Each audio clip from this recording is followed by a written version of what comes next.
Hi, America. and Pitt County in particular. and America in general, Pitt County and Greenville in particular. Right, Hello. Right. And welcome in. It's been a while. It's been a while. It's been a little while. But we're back with the Daily Reflector's Fearless Football Forecast. Back with actual games to talk about this week, Tony. Believe it or not. Believe it or not. I'm Jordan Anders. He's Tony Castleberry. Hello. As usual. Real quick, we were not here last week because we had no football, Tony, and a ton of people in Pitt County and the surrounding areas were affected with the flood from Hurricane Matthew. So obviously, thinking about all those people and hoping everyone is doing well. And, of course, yeah. Glad you've tuned in to hear us BS back and forth about some football. Yeah, hopefully it'll provide a little levity to a pretty dire situation. Exactly. I'm not a big thoughts and prayers guy because I'd rather be on, hands-on. But obviously we're thinking about anybody who was displaced by this thing or knows somebody who was affected by it. It was tragic for a lot of people, and I've never seen anything like it. I've never been around a flood like this in my entire life, and I hope I go the rest of my life without seeing one. Exactly. But chin up out there, folks. We'll move on through this. Yeah, no doubt. We're back with four games.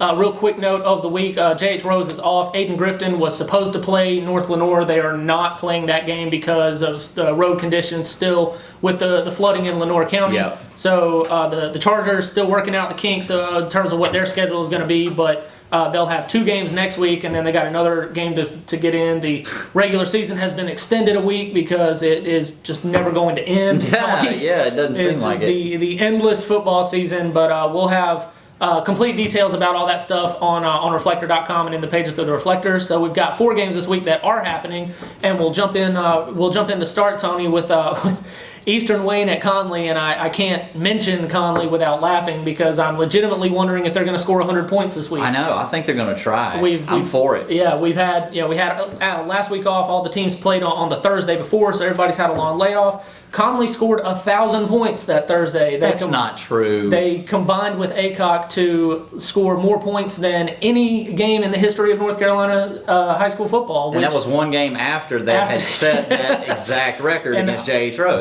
I was so excited to say I was at that Rose game where they set the record, and I only got to say that for 2 weeks, and then they went and broke it. You were at the Conley Aycock game too, right? No, that was at Aycock. Lucky you. Yeah, I know. Luckily, I did not have to deal with that. But Conley's back at home against Eastern Wayne this week, Tony. A team that's 3-3. Conley beat them last year. Eastern Wayne's 1-1 in the league. Haven't exactly set the world on fire, but they haven't been awful. They've like I said, got a league win under their belt. But the question is just how. Like Conley in 2 league games has scored 150 points. Jeez, it doesn't even sound real. No, like averaging 75 points a game in league play, and you got to. This is hold on, averaging 75 points per game in league play. You don't have to be a football fan to recognize how ridiculous that's absurd. That is. It is It's crazy. kind of crazy. So and defensively, they've given up 145 points in those 2 games. That's where Coach Nate Connor's probably more focused than he is on the offense right now. Exactly, but they're playing an Eastern Wayne team that doesn't throw the ball. A lot of those defensive struggles have been in the secondary for Conley. This is a Eastern Wayne team that's a lot more balanced. Doesn't really have the potent passing game that Conley saw those games in those 2 record-setting games. Right. So I think that that bodes well for the Vikings this week. I think they're able to kind of get that defense a little bit dialed in against a team that they know is not going to be chucking the ball down the field all the time. True. And Holton Ahlers and that offense, I think they'll continue to roll. I think they may not break 70, but hey, don't say that. Well, that's a very good point. I don't think they'll break 70, but I do think they'll score enough to get a win over Eastern Wayne. Okay, yeah. One thing that stands out on the sheet here is Eastern Wayne only allowing 24.8 points per game. Now, I don't know if that means that their opponents haven't been that good, or if their defense is that stout. But even if the defense is stout, I don't think they faced a quarterback like Holton Ahlers. I don't think they faced an offense that is overall as explosive as that Conley offense is. So the fact that they've had a long layoff, they've been able to rest their legs after running into the end zone a million times.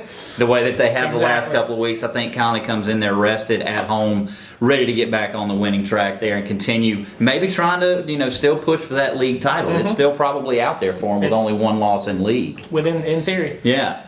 Farmville Central at Southwest Edgecombe is the next game. I think there was some question about whether or not this one was going to actually take place earlier in the week, but it's been confirmed that they are going to play.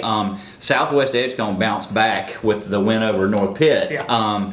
We both picked North Pitt, I think, and Southwest Edgecombe really threw that one right in our face and kind of rekindled the Southwest Edgecombe program that we've come to know that was so dominant over the years. Kind of a rough outing for North Pitt, but and Washington got well a little bit by beating Farmville Central last time out. A game that I actually thought Farmville Central might roll in that game because Washington came in winless, if I'm not mistaken, in that game. And being there, Farmville Central, in all honesty, probably should have won if not for the mistakes that they had. Yeah, that's the game you covered, right? Just want to make sure that I knew where you were because there was a robbery that went down. We'll talk about it later. But I look for Farmville Central to try to really reestablish where they were headed before that loss to Washington in this game.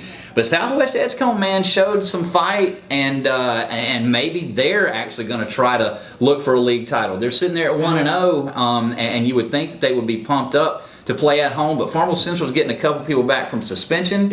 As I read in your story in today's Daily Reflector, or I guess whenever this airs into Tuesday's Daily Reflector, that they got some guys back from injury as well. Them being fully healthy, they should beat Southwest Edgecombe, and I will pick Farmville Central in that game. And that's the big question mark here. I think the interesting thing is that, in talking to Scott Gardner this week, he said, they're going to be, this will be the closest that Farmville Central has been to fully healthy since the season started. Yeah, it's encouraging for them. And at the beginning of the season, when they were fully healthy, they started off the year by going and dominating at Kinston. Good point. So, that's you mentioned Southwest Edgecombe, and talking to some of the people in that conference seem to think that, they struggled in the non-conference, but now that they're into league play, they've got some guys back, and they're going to reestablish themselves as one of the favorites in that league. So I feel like this is a game that Farmville Central can win, but I think they're going to have to be pretty close to perfect. Coming off a performance in Washington against Washington a couple weeks ago where they were far from perfect. Right. I feel like it could happen, but I think Southwest Edgecombe is the favorite here, and I think they get the win at home. Yeah, I like it when we don't always pick the same teams. Yeah, good job. Next game, Jordan. So we'll just speaking of Southwest Edgecombe got that a big win against North Pitt. Now put 50 on. They did. Crazy. In a game that was a scoreless tie late in the second quarter before North Pitt had some mistakes mount up, kind of the way they have all year, and that game kind of got out of hand. Now they have to try to bounce back against a North Johnston team that comes in at 0-1 in the league. These are two teams that were picked to be 5th and 6th in the league in the preseason, so maybe not a whole lot expected from this matchup, but this is still, for North Pitt, it feels like coming off of the performance that they had against Southwest Edgecombe. This feels like a performance or a game where they have to get on the right track and get this win, because if they go out and lay another egg here, there may not be another opportunity for a win before the season ends. True, So I feel like there's a lot to play for there for North Pitt. They've got a tough challenge in a North Johnston team with a kind of a dual threat quarterback in Trey Whitley, who's also their leading rusher in addition to passing the ball. So this one, like I said, I feel like could go either way.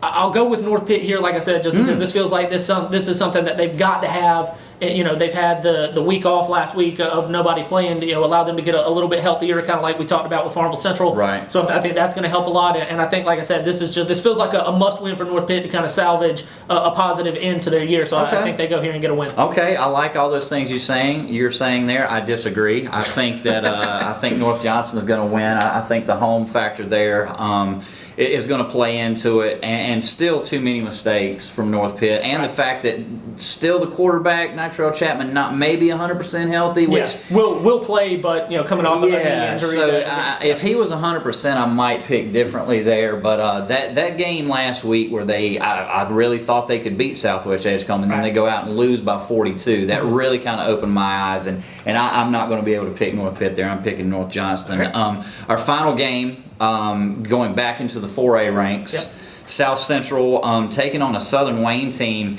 We talk about local teams getting road wins. Prime opportunity, it would seem, here for South Central to get one of those. It's been elusive for that South Central team. Not a lot of road victories, not a lot of league road victories for South Central, it seems like in the last couple of years. So, South Central to me is still kind of an enigma. When they play well, they're as good as anybody in the county. When they play bad, they could lose to anybody in the county. I think that's probably true of all of our teams, except for maybe when Conley scores 1,000,000 points per game. But I think South Central is raring to go here. I think that they smell blood in the water. A Southern Wayne team that's 1-6, 0-3 in league. South Central hammered this team last year 44-0. I kind of see that trend continuing. I think it's going to be an opportunity for that offense to flex its muscle and the defense to maybe try to pitch another shutout for South Central. I think the Falcons win big. 0-3 in the league this year. 0-21 since this league came into existence. South Central 4 years ago.